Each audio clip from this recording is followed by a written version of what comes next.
Hey there, Leo, and welcome to your 2026 Year Ahead Horoscope. We're going to look at all of the major shifts and changes that you'll be experiencing in the coming year by looking at the planets Jupiter outward in particular, and the moves that they're making in your chart, as well as the upcoming eclipse shift. And this is for Leo rising and Leo sun. It's especially useful for Leo rising, I feel, because then all of these alignments that I'm speaking to will correspond with the appropriate whole sign houses within your own chart.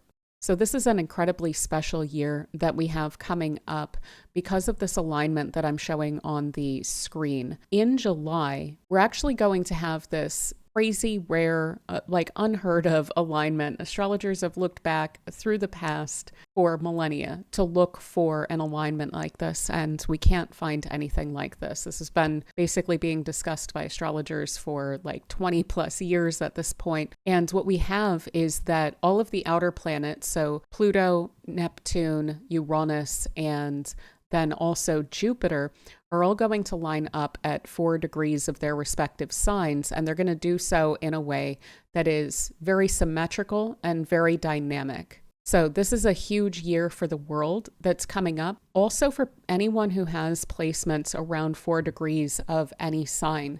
This alignment is going to be activating those placements in your chart. So you can go and look at your chart on astro.com or astroseek.com and see if you have anything around 4 degrees. But of course, I also do your head readings and natal readings and stuff like that. And I go into that in all of those readings as well, if that is of any interest to you to dig more into those 4 degree placements that you have. But in this video, what we're going to do is I will run you through just explaining where everything's going to be real quick, and then we're going to go ahead and dive into each of these placements and what they're going to mean for you in terms of the transits.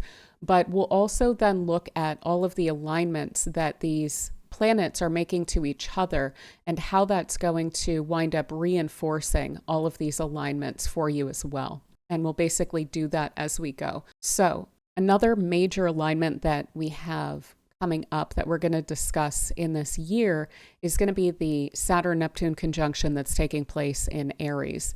So we have Neptune moving into Aries on the 26th of January, and we have Saturn moving into Aries on the 14th of February. And then they will conjoin at 0 degrees of Aries on the 20th of February. But then throughout the entire rest of the year, and then into 2028 even, those two are going to be co-present. They'll still stay in this house of yours. So we have that peak point in February around that conjunction, but we still have that alignment cooking throughout the rest of the year as well. And Neptune is going to be in this house of yours, the 9th house, until about 2038, 2039. Additionally, we have Uranus moving into your 11th house, and that's going to take place on the 26th of April, 2026, when it moves into Gemini. And that's going to stay there until about 2032, 2033. So that's also going to be beyond the end of the year there. So we'll discuss that one. We also have Jupiter moving into Leo, which is going to be extra lovely for you because that's going to be moving into your 1st house. And that will be on the 30th of June of 2026 when it enters Leo. And that's going to stay there until June, July of 2027. So also through the end of the year there. We will also discuss again Pluto in your 7th house. It's going to be there all year. It's been there, but we're going to look at how it's feeding into and reinforcing all of these other alignments as well, in addition to what to continue to expect from Pluto in your 7th house throughout the entire year.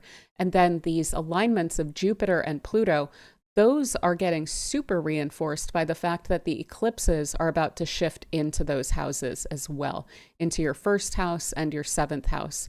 So we have the nodes, the nodal axis, which is the defining point in the sky, which when it's aligned with a full or a new moon, that defines whether that full or new moon is going to be an eclipse. And that always moves backwards. So that's going to be moving from the north node in Pisces to the north node in Aquarius, the south node in Virgo to the south node in Leo. Now, we will still get, like we have for about a year and a half, we're going to get one more lunar eclipse in Pisces and one more lunar eclipse in Virgo, but the solar eclipses in this coming year are going to be new, and those are going to be in Aquarius and Leo as well. So with all of that laid out there, let's go ahead and look at this one by one. So with the Saturn-Neptune conjunction taking place in your 9th house, Saturn and Neptune, when they come together, it's a very special kind of an energy that wears down all that's unnecessary in our belief systems and in the structure of our lives. So they tend to do quite a number on each other. Saturn calls Neptune into question, Neptune calls Saturn into question, and what you're ultimately left with is a lot of illusions removed, a lot of unnecessary layers removed, and you have then a core that's left over from that, which is much more true and much more real and able to be relied upon for some decades to come. So it's a cyclical alignment that happens every 36 years and basically redefines which dreams, which aspirations, which ideals are you going to be building upon in your life. So that conjunction is going to speak to a lot of healing, releasing, reimagining, as well as matters of boundaries and spiritual and philosophical and idealistic discipline. And it's taking place in the 9th house. So for you, this is going to be about the expansion of your horizons. This is going to be about expanding your mind and your experience. So traditionally, this is the house of travel, of foreign places, of higher education. Legal questions can arise here as well. And it's basically the place of your worldview, both ideological and spiritual, and even philosophical as well.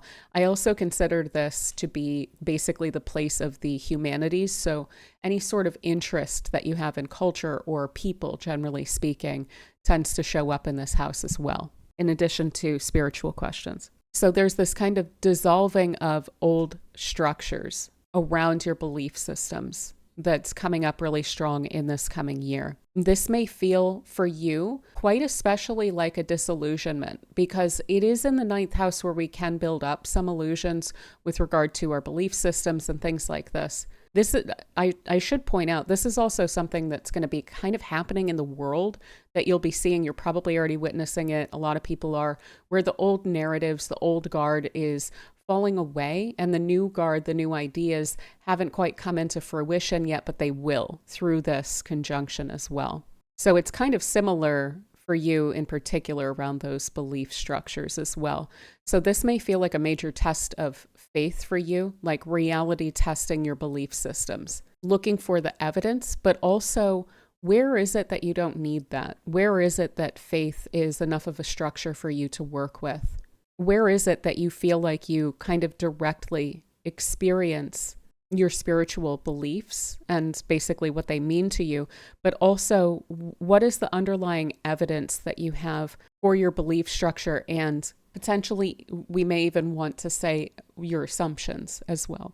So this is going to be speaking very directly to releasing those outdated philosophies, those cultural assumptions, possibly releasing teachers or gurus or people that you looked up to guide your vision of the world. So who have you looked to for truth? That is undergoing a cyclical change during this period of time. You're likely to be looking for different people to lead you, or really becoming for yourself your own teacher and your own guide. And you may even be becoming a guide for other people as well with this alignment. The Saturn-Neptune conjunction can definitely speak to a wise and kind of compassionate leadership quality or authority that you have. And that as well is likely to be around these worldview or philosophy kinds of questions and what's possible for you based on your worldview and your assumptions about your place in the world. And especially around what's possible for you, what you can do. So people may be speaking to you about this quite a bit, and they may even be looking to you for some guidance on these things as well. So if that's coming through, that's the energy that you're basically carrying in that area of your life, is that of being really thoughtful, considerate, putting a lot of time into, again, reality testing these things and rooting that spiritual, even academic beliefs, ideological beliefs, cultural beliefs, things like this in your own direct experience. You may even be really embracing a kind of relative truth aspect here as well, of, well, different people have different experiences, and what they think the truth is very much based on their experience of the world and what they have seen around that. Now, of course, that doesn't have to go into moral relativism. I'm not the biggest fan of that kind of a thing. There are, of course, things that are objectively true and objectively not true, but there is this kind of sociological notion of, well, people reflect their positions in the world, and also we can have a really strong impact on our positions in the world if we frame what's possible for us a bit differently. Like that, those beliefs have a huge impact on what risks we decide to take, what adventures we decide to go on, how it is that we decide to put ourselves out there based on whether we think that that's going to be accepted or not, things like this. So you're likely to be thinking about all of that kind of stuff in a surprisingly disciplined and really thorough way. You may even be like taking up books, even courses or something like this, just trying to understand these much, much bigger questions about life and your place within the world. And yeah, I really want to emphasize again, letting go of the outdated belief systems, old authorities, reality testing, spiritual narratives, really discerning illusion from truth for you is going to be super huge. This is also a rather inspirational house. So it has a lot to do with your spirit. Again, what is it that you're excited to expand into? Neptune's going to be driving that quite a bit, and it's going to be making that very idealistic. It's going to be expanding that vision of yours absolutely massively. And what Saturn's going to be doing here is looking at that, testing it, trying to structure it so that you're able to create that in your kind of 3D reality as well, in a way that's going to work. So crystallizing that inspiration into a structure that you're able to have direct experience with as well. So building up new long-term visions for your life. And a big part of that may be coursework, or maybe you're wanting to go back to school or pursue a degree, or just take a bunch of courses and study a bunch of stuff that genuinely fascinates you. This can also have you very sensitive to suffering in the world, very compassionate, and feel a really strong sense of social responsibility. It's likely to go pretty big with this alignment here in terms of global considerations, global concerns, and maybe even like universalized issues like exploitation or hunger or something like this, where it can be seen in all communities, and wanting to have some kind of an impact on that, be it a global impact or a local impact, or even just talking about it and connecting with people about that and trying to understand different people's belief systems and what drives other people as well, especially people that are very much outside your comfort zone. So like outside your community, outside your home culture, wanting to understand better. So as I mentioned, when it comes to disillusionment, this is likely to be a bit stronger for you than it is for a lot of people, just because this is specifically taking place in the area that has to do with your belief system. But again, just try not to feel like you are bereft of a truth authority. What you're being asked to do with this alignment, the reason that all those layers are getting peeled off, is that there is something that is more real and more true that you have access to. And so it's opening you up to that by peeling away the things that are going to get in the way of that connection there and fully understanding it. So try to look at it as much as possible as a major opportunity there. You may be very strongly called to travel under this influence as well, expanding your experience of the world that way and expanding your understanding of and experience of different cultures. You may even have some kind of romantic vision of being kind of nomadic even. And I would not say with the Saturn-Neptune conjunction there that is at all outlandish. It may be a big, strong ideal that you'll have to Saturn work yourself toward.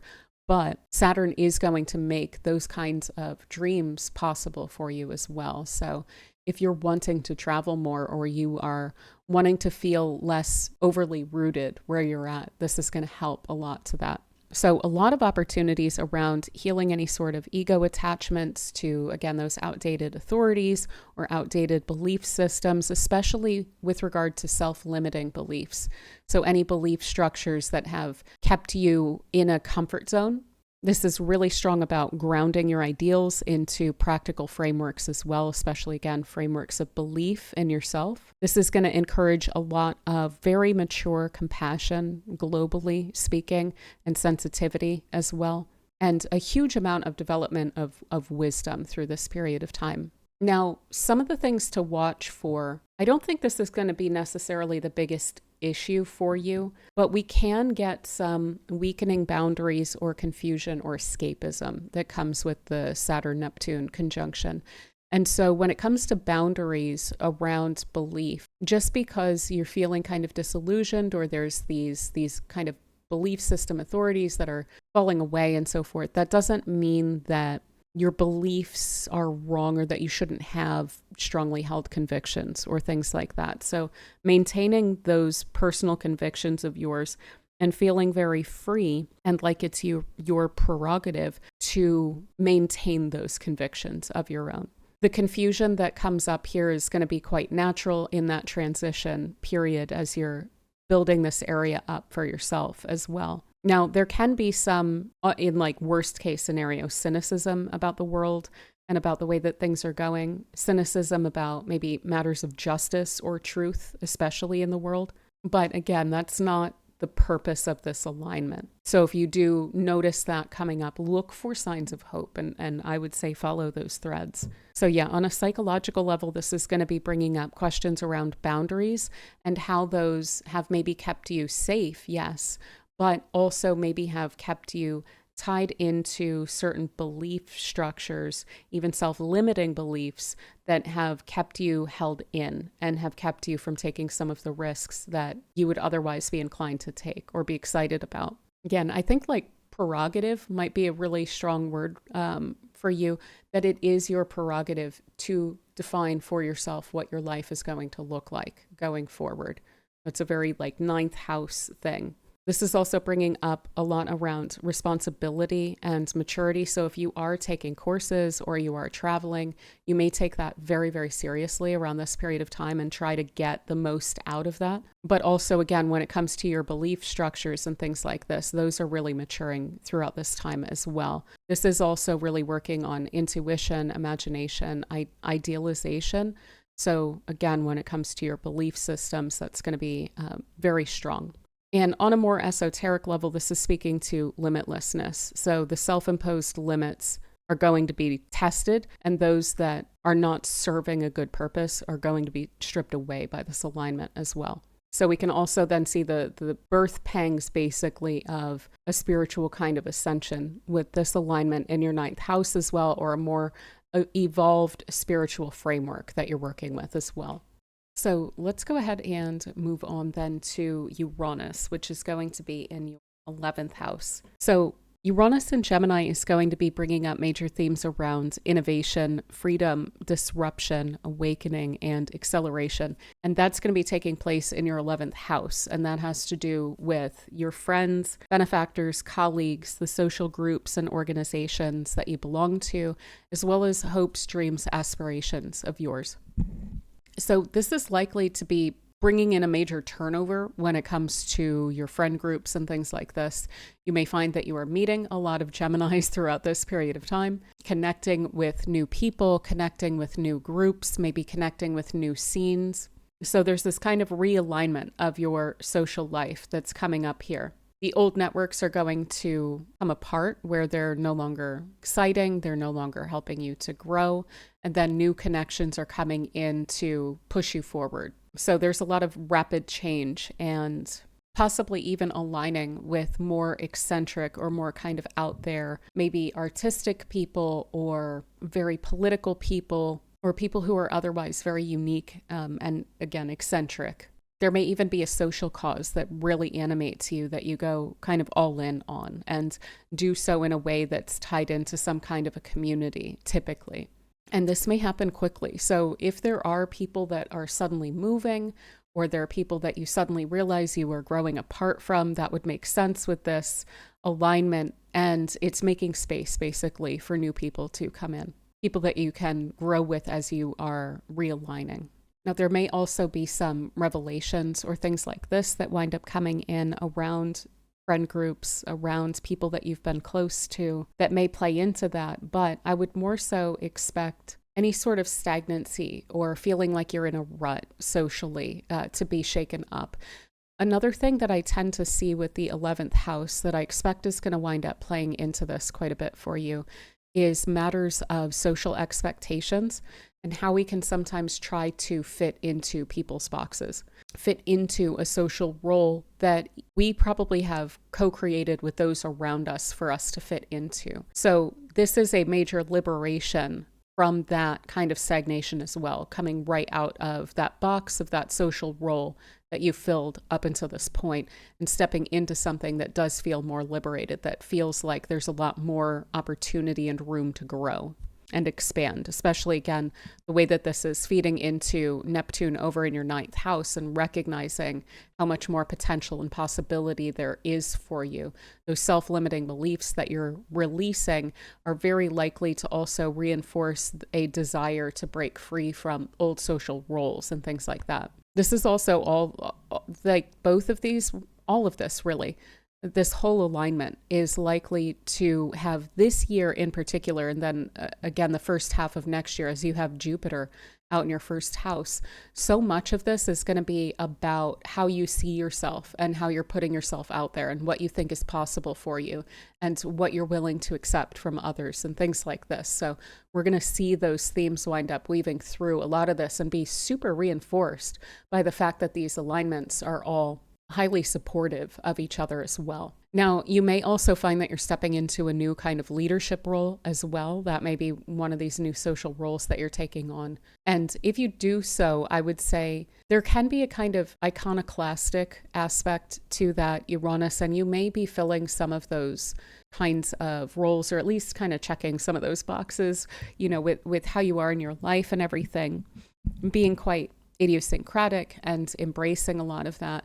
And I would really try and lead with that kind of authenticity, not so much rebellion for the sake of it, not so much being idiosyncratic for the sake of it, but just really truly being yourself and dismissing any sort of unnecessary or overly constraining and not helpful social conventions or expectations that are placed upon you. If also you have been less social recently, again, I know that a lot of people have since, you know, the whole COVID time and everything like this can be a major reawakening of your social life as well. And finding that you are more fascinated by that. That's one of the funny things about this whole post-COVID issue around community is it feels like so many people just haven't really wanted to bother. Like there hasn't really been that kind of interest. It's almost felt kind of annoying to deal with other people and all the like main character energy and so on. But this could have you, again, fascinated to interact with people and share ideas with people and to connect and to go out together and so on. And yeah, I just want to reinforce here the eccentricity aspect of Uranus. So this can be you getting into and then also socializing around either ideological beliefs and social causes and matters of like justice and truth and things like this, or creative like artistic groups and people like this. That may be a major factor here as well. So this is going to allow for you to kind of reinvent how you express yourself socially and lean into your own originality and the niche that you fill in your own life. And if that fits in with certain groupings, great. And if it doesn't, then that's totally fine too. But not trying to fit yourself into and someone else's vision of who you should be, really embracing that freedom and authenticity for yourself. So some of the things to watch for here, though, is rebelliousness for the sake of it, or getting really into that rebelliousness. Sometimes it can feel really fun and you can get into a habit of kind of cutting ties or, oh, this feels a little constrictive, so screw it, I'm going to step totally away, where maybe a conversation could have done the trick, right? So try not to alienate yourself or isolate yourself. That is one little thing that Uranus can do, is to create like an island of one. And so that's one of the downsides here, but it's easily mitigated by just having those conversations and things like this, and not feeling the need to door slam or cut people out unnecessarily. There can also be burnout from constant engagement with those social causes, with the ideological or philosophical beliefs. This could have you learning so much about the world, but again, kind of burning yourself out on that as well. There can be this kind of restlessness of wanting to meet new people and pull new people in and so on, and to be eccentric and to be out there. But that can sometimes still feel like work, because it is adjustment. So it is kind of a form of work. So try not to burn yourself out too much with all of that as well, or by becoming so overly identified with a cause or a group or something like this that you're feeding way more energy than you have into that, or that you feel like you're losing yourself in that even. So on a psychological level, this is going to be that kind of liberation impulse that you're feeling when it comes to your social role.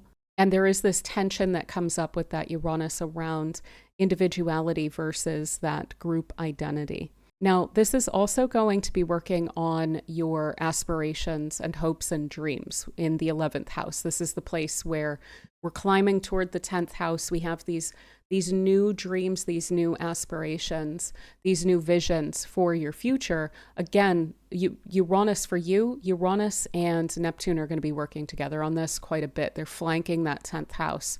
And these are those places of what is ideal? What are we aiming for ultimately? And how do we broaden that? And how do we transcend any sort of limitations or convention when it comes to that, but still make it real, working with Saturn there as well? So you're likely also to be chasing new dreams and to be coming into, again, this may be also through the social groupings that you have, where you're discovering different aspects of yourself and therefore your aspirations, as well as maybe new notions of what success looks like or what kind of status you are seeking.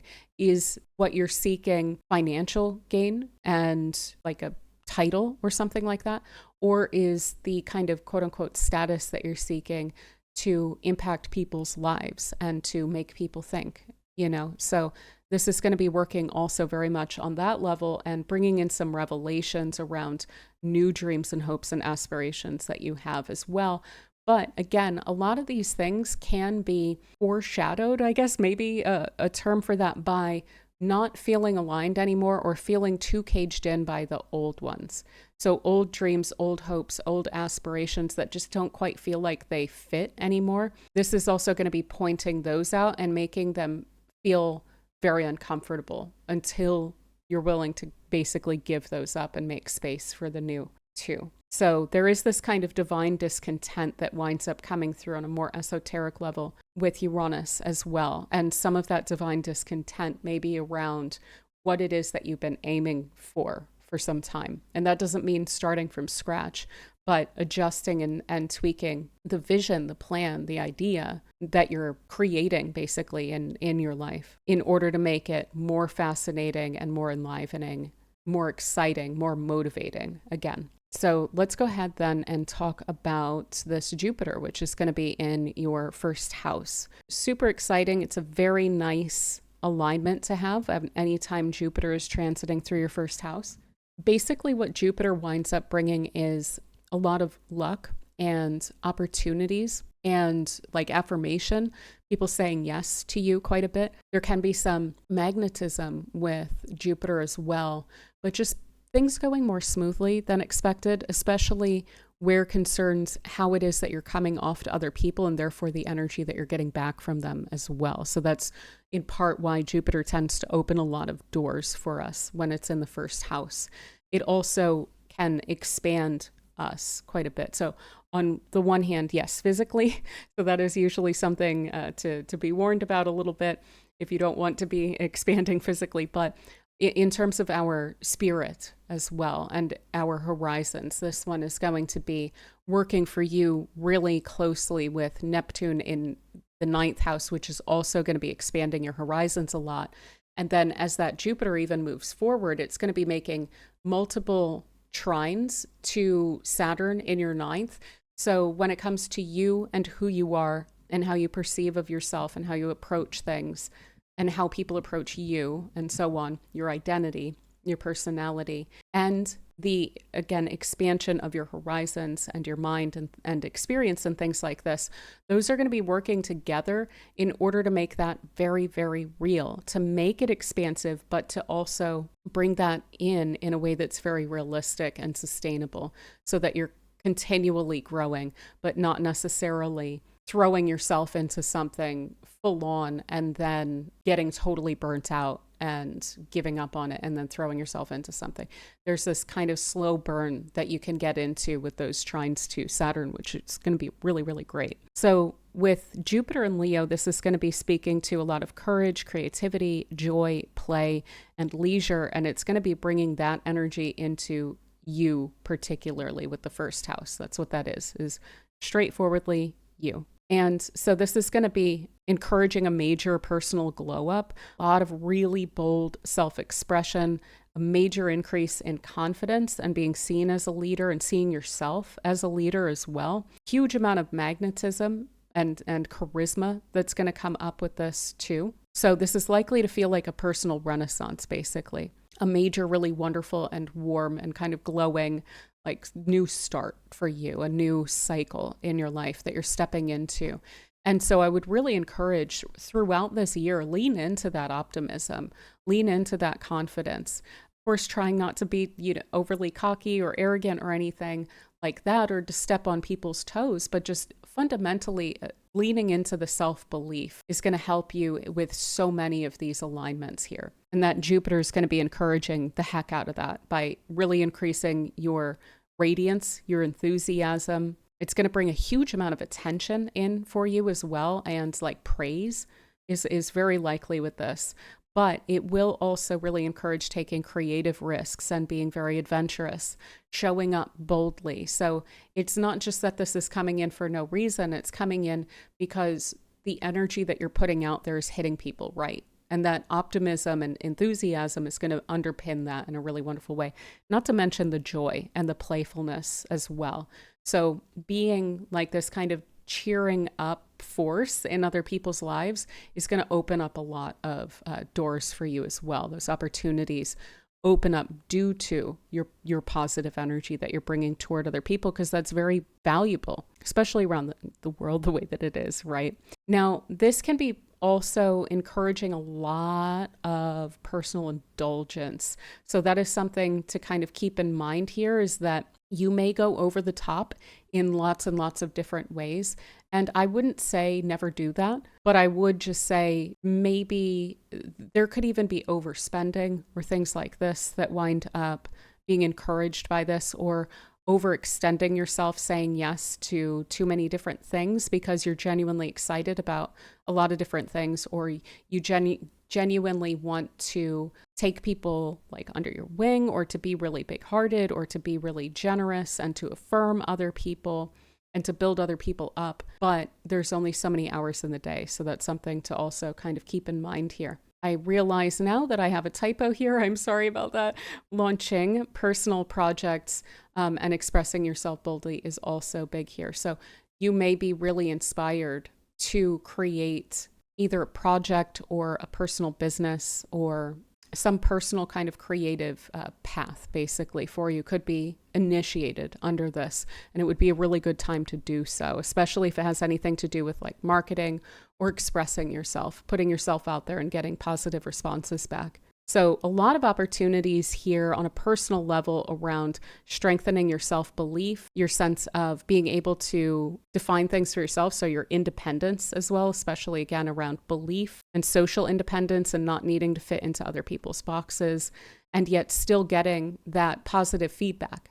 That may be something that's kind of surprising that comes in here, is we tend to look at Leo as very confident and so on. And yeah, sure. But there is also that bit of social anxiety there, of wanting to approach people well and wanting to express oneself in a way that is helpful and beneficial to you and to other people too. And sometimes there can be an over-identification with that really good reputation or that really good energy that you're putting out there. And I would definitely encourage doing so, but the ego attachment is one of the things that can come up here that can be a little bit difficult around over-identifying with a specific kind of a persona. So that is something that I would kind of watch for a little bit as well, or needing validation. There's a lot of permission from the planets here to not need that, but it's very human to do that. So that is something that I would just kind of keep in mind here. Jupiter in the first also going to be very helpful for having you show up in leadership positions well, and doing so with warmth and inspiring others with that. We see that in multiple places in your transits here, with Jupiter in your first, Neptune in your ninth, that inspiration that you're able to share with others. So yeah, leaning into optimism, your ideals, the integration of your personality as your own thing, and that doesn't need to be compared to others, doesn't need to check the boxes of other people. One thing that I would say here, there's going to be a funky alignment that we're going to get into again with the eclipses and the way that that's also showing up. One thing I'm a little concerned about, generally speaking, for everyone, though this will be probably particularly relevant for you as well, is people getting triggered, in particular because of this opposition to Pluto. People getting triggered by those who have confidence and who are willing to be bold and who are willing to be independent. And so if you do encounter some competitive people, some envious people, people who are bringing drama to you, I would try your best to not engage with that, because it's just going to be kind of wasted energy. But yeah, a lot of expansion on a personal level, abundance, feeling all different types of abundance basically in your life, and fortune in your life, things just going more smoothly than expected. There's a sense of unity and personal destiny that you're aligning to with that Jupiter in your first house as well. And yeah, just watching for excess, complacency, overconfidence, haughtiness, overperformance. Again, a lot of what's being asked of you is a bit contrary to human behavior of wanting to fit in and things like this. So really leaning into giving yourself that permission to be really unique, I think is going to be helpful here. So let's go ahead and talk about Pluto, and then we'll get into how the eclipses are reinforcing this opposition as well. So with Pluto, we're dealing with themes of power, transformation, regeneration, depth, and surrender. And that is showing up in your seventh house, which is also a very straightforward house. It has to do with other people. This is typically one-on-one connections that you have with other people, so your partnerships, but close friends. This can be romantic partnerships and also business partnerships, clients, things like this. So it's kind of a general place where other people tend to show up. So there is this kind of deep change or purging that you're experiencing in those relationships. Uranus and Pluto are both doing that together, and they're going to be reinforcing each other in that acceptance of turnover when it comes to your partnerships, your relationships, your friendships, the social groups that you belong to, etc., the social roles that you're willing to play. I think that there is this kind of major shedding of old ways of relating that's getting encouraged here. So you may be purging some connections for sure, and maybe not even intentionally. It may happen on its own, certainly.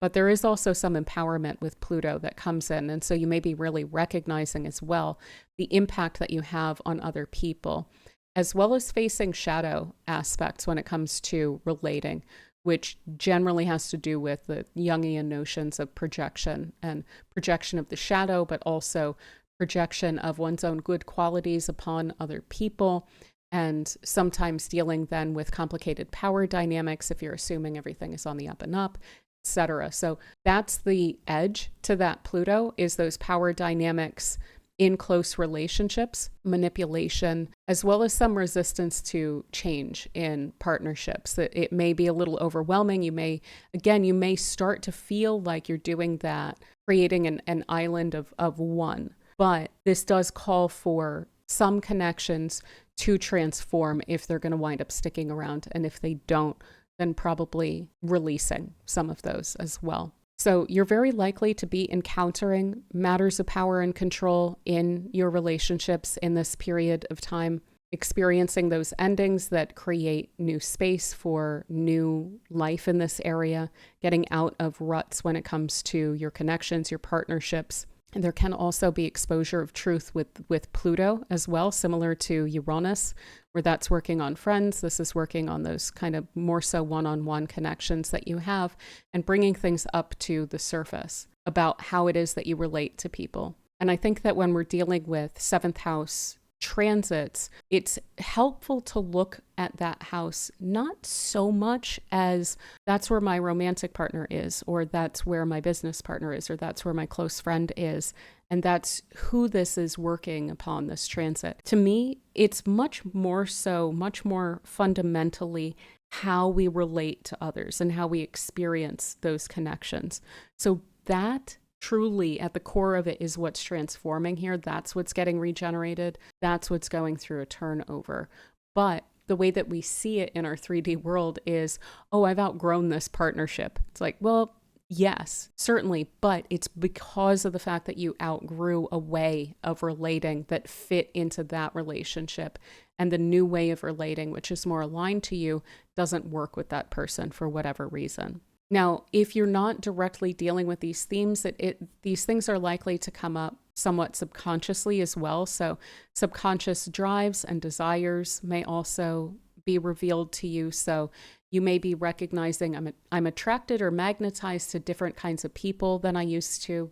That's likely to be related to the empowerment thing. If you feel like you've outgrown certain people, you may be pulled in toward people that you feel are more evolved.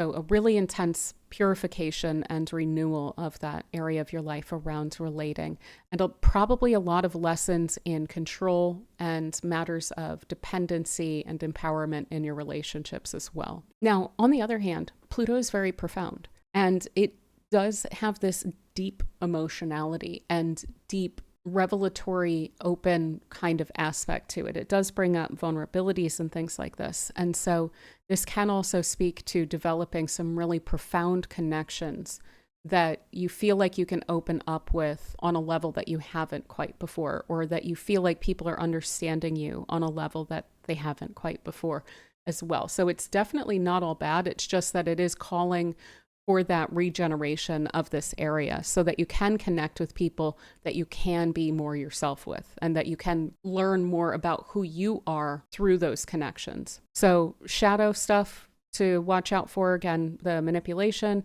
resistance to change in partnerships. If you resist Pluto, that's usually when Pluto comes around and starts kicking our butts and things like that. So try not to sweep stuff under the rug and avoid dealing with some challenges in partnerships. Better to talk these things through when Pluto's there, and to deal with them at least semi-proactively, so that it's not just all Pluto doing it in its way, because it doesn't so much care about whether we're comfortable or not.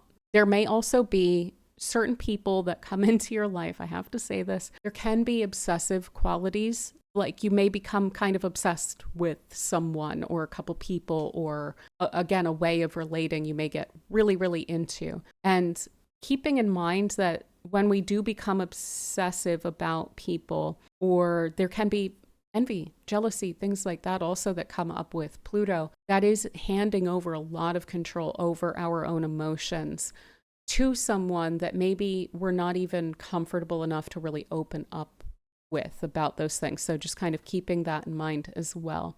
So on a psychological level, relationships and those close partnerships may be triggering up some of your instincts, as well as that shadow projection, things like this. You will be able to experience and exert a lot of willpower in how your relationships are going and how you're relating with other people, but only if you do so intentionally. Otherwise, Pluto's going to try and teach you how to do that, again, in those ways that can be a little bit more uncomfortable. And then, on this esoteric level, there is this purification of your relationships, rebirth of a lot of your relationships, possibly through some destruction, and maybe some relationships will kind of come apart and will look like they are in a destroyed state and that they're going to stay there, but they may come back around again when they're ready to be reborn in a new way, where it's more aligned with your sense of being individuated from that connection, but still wanting to have that connection.